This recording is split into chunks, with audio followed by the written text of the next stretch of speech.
Hey guys, this is G from Beatskillz, and I'm thrilled to show you something very interesting this time. Um, in today's world of DAWs and plugins and everything, there are certain things which we miss out on or lose naturally, which were present on older records or older productions, especially vintage break sounds, which are really wide and punchy and thick from the 70s and 80s recordings. Now, obviously, digital is designed to capture the sound as is. What you put into it is exactly how it will play it back, and that's perfectly fine. But the original character of certain recordings is something that we can recreate using some processes, and that's what I want to show you today, is how to actually take a very plain, simple track with a beat, a bass line, and say a lead sound, and convert it into that punchy, wide, really, really deep and wide breaks from the 80s. They were all done on 808s and MPCs and stuff like that, but they were really wide. They had this kind of feeling and motion and this kind of organicness and and stuff, which is kind of missing from just working alone, plain and simple, on a DAW. So I'm going to quickly show you how I'm going to convert this 5-track phrase into a more wide, deep phrase. I'm going to play you everything without any plugins or processes, and then switch on the process and show you what the difference is like first.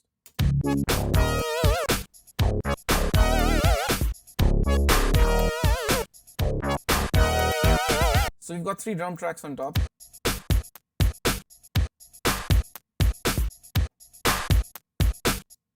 And then we've got a synth bass and a lead. These were tracked from my Prophet 6 analog polysynth. And now we're going to apply the process and show you what the end result will be, and then I'll show you in detail how I got there. So this is what I turn it into.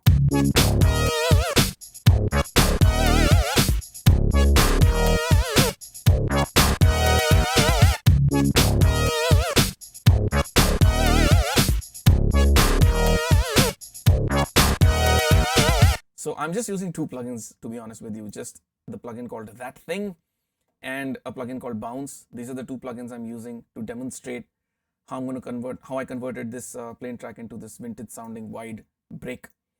Cool. So first I'm just going to switch back off all of these processes and go piece by piece. So the first things that we have is the kick and the snare, and this is bang in the center. This is just straight in the center, and that's how we want it. The other track we have is a hi-hat tambourine, and this is panned to the left. Now what I have done is that I've created an auxiliary bus here and inserted that thing. So it's called that thing. Anyway, so then what I'm going to do is send and do a pre-send, that is pre-volume, pre-effects and everything, send onto this bus with that thing. And that thing basically has a stereo widener already set up in it with depth and less frequency. And then I also have a texture of vinyl added onto this, creating that kind of crusty sound. And I have a low cut filter and a slight amount of high cut filter engaged to thin the sound a little. And this is a send to a completely wet signal with that thing. Now let's listen to the hats and tambourine and how it's expanded in space.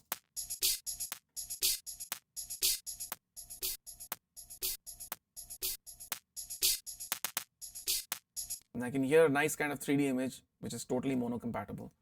Let's listen with the kick drum and the snare, which is in the center.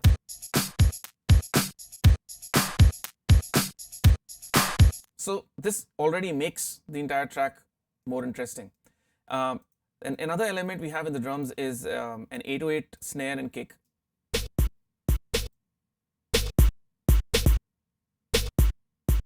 And I panned this to the right again to create more space and more width into this drum bus. Let's listen, and then I'm going to switch on the process again and show how wide it becomes.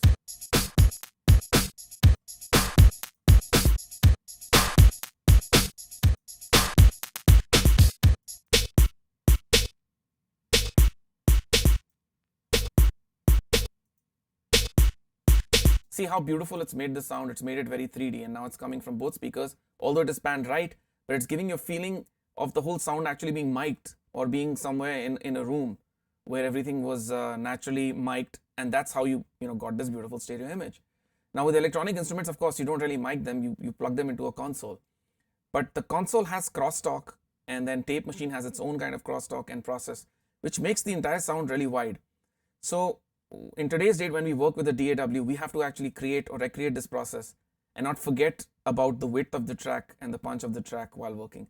Otherwise, we'll just end up with something that we're hearing on our own and which is plain and flat. And the minute you compare it to stuff outside, which is more professional than yours, then you feel that gap, then you feel that, hey, my tracks are not that wide, or they're not feeling that good or organic. So this is one very quick, short way of making that happen. Next, we move on to the synth bass and we apply the same process. Let's listen first without.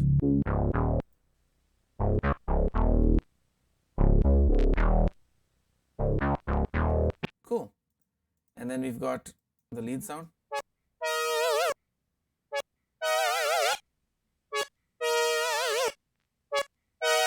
Notice how there's a reflection of this sound on the left side because I've done a large amount of send for this particular sound, panned it right, but we have this. So again, the whole mix sounds this way now.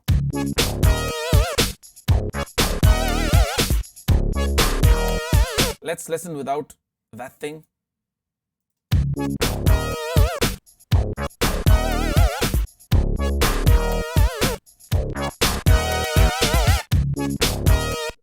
As you would hear that this sounds more natural, it sounds more organic, it sounds real, like somebody's actually performing in front of you.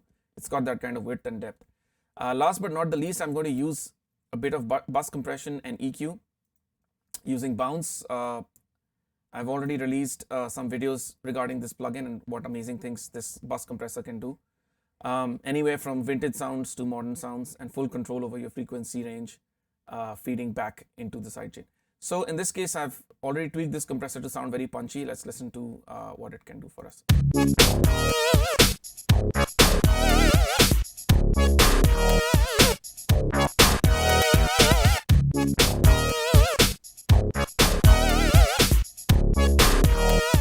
Now listen to it really smack the sound. It's actually feeding from 100 Hertz here, which I've set up with a Q of 0.7.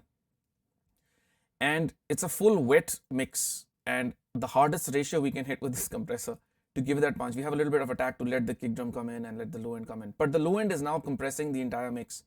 Kind of like a tape machine, kind of like what outboard compressors do. Certain British compressors and certain American compressors give you this glued sound where everything is very cohesive and tight and sounds better, hits you more emotionally. So that's what we've done. And then again, to compensate for the compression, I'm adding a little bit of a bass bump here using just Logic's own EQ, nothing special.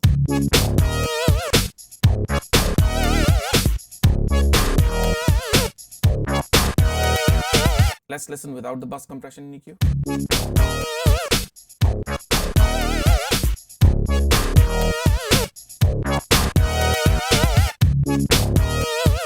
You can hear the thump. I've tried to match the levels so that you can hear just the difference and not, an increased volume or something like that.